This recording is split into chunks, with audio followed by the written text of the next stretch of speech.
দিয়ে জল গড়িয়ে পড়ে, তাই না? যেতে আমি তাই করব। এতক্ষণ তো শালা একটা পাগল এসে দিল 12টা বাজিয়ে, এখন শালা 13টা বাজানোর জন্য উপস্থিত হয়েছে ভট্টাচার্য বাড়ির বুড়ি। হাট! ঘাট হয়েছে, সাম্মা ঘাট হয়েছে। আমি চলে। যাবি তো নিশ্চয়, যাবি তো নিশ্চয়, এদিকে আয়। বলি, সাত সকালে নদীর ঘাটে ঘুরঘুর করে কি করছিলি রে হারামজাদা? আয়!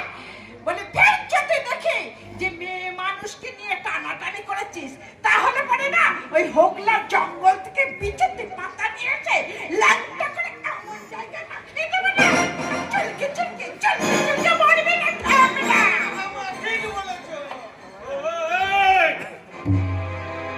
আমিও কিন্তু হাল ছাড়বো না। আমার নাম চপু বাস্তা। মনে রাখিস, তোদের এই গ্রামের কচি কচি জামরুলে ফুল আমি ফোটাবই। মনে থাকে, ফুল আমি ফোটাবই।